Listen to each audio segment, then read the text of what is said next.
بعض کہتے ہیں کہ اعلیٰ حضرت امام اہل سنت کی تحقیق کے مطابق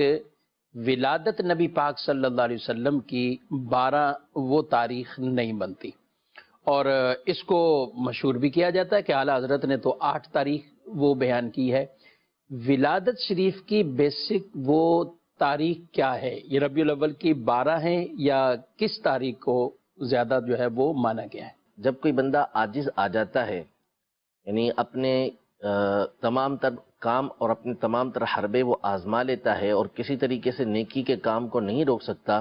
تو پھر اسی طرح وہ جھوٹی باتوں سے توریے کے ذریعے کام لیتا ہے۔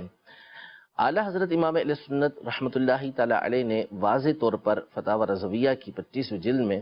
رسالہ لکھا، اور اس میں آپ نے جو نبی کریم صلی اللہ علیہ وسلم کی ولادت کی تاریخ ہے کہ ربیع الاول کی کس تاریخ کو آپ کی ولادت ہوئی، اس میں علماء کے مختلف اقوال لکھے، 2 تاریخ، 8 تاریخ، 9 تاریخ، 17 تاریخ، مختلف تاریخیں لکھیں، لیکن آپ نے واضح طور پر یہ ارشاد فرمایا کہ جمہور علماء کا، یعنی عمومی طور پہ جو علماء ہیں، اکثر علماء ہیں، ان کا یہی قول ہے کہ نبی کریم صلی اللہ علیہ وسلم کی ولادت یہ 12 تاریخ کو ہوئی، اور اسی پر عمل ہے۔ یہ بھی اعلیٰ حضرت رحمۃ اللہ تعالی علیہ نے بیان فرمایا۔ تو اقوال تو مختلف چیزوں کے اندر ہوتے ہیں، مختلف باتوں کے اندر ہوتے ہیں، لیکن اس کا مطلب یہ نہیں ہوتا کہ جو مختلف اقوال بیان کرے، مختلف لوگوں کی رائے بیان کرے تو اس کی رائے ان میں سے کوئی ایک وہ بغیر بیان کی ہم لے لیں۔ اعلیٰ حضرت نے مختلف اقوال بیان کرنے کے بعد، علماء کی مختلف آراء بیان کرنے کے بعد واضح طور پہ فرمایا کہ جمہور علماء کا جو موقف ہے وہ 12 تاریخ ہے، اور یہی اعلیٰ حضرت امام اہل سنت کا موقف ہے۔ تو جھوٹ بول کر اور غلط بات اعلیٰ حضرت کی طرف منسوب کر کے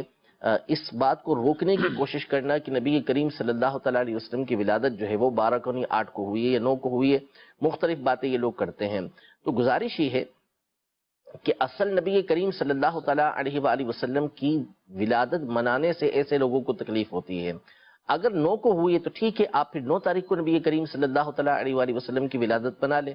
اس دن جشن منا لیں، اس دن خوشی منا لیں، لیکن اس دن بھی یہ کام نہیں کریں گے۔ تو مسئلہ یہ نہیں ہے کہ 9 اور 12 کا کوئی جھگڑا ہو، 8 یا 12 کا کوئی جھگڑا ہو، اصل جو مسئلہ ہے وہ یہ ہے کہ ولادت کی خوشی منانی چاہیے یا نہیں منانی چاہیے، اور وہ الحمدللہ ادلہ کے ساتھ ثابت ہے کہ خوشیاں منانا بالکل جائز ہے، اور دن بدن الحمدللہ اس میں دنیا بھر کے اندر اضافہ ہی ہو رہا ہے، لوگ اس نیکی کی طرف جو ہے وہ مسلسل مائل ہو رہے ہیں، تو اب اس کو روکنے کے لیے اس طرح کے حربے یہ اختیار کیے جاتے ہیں۔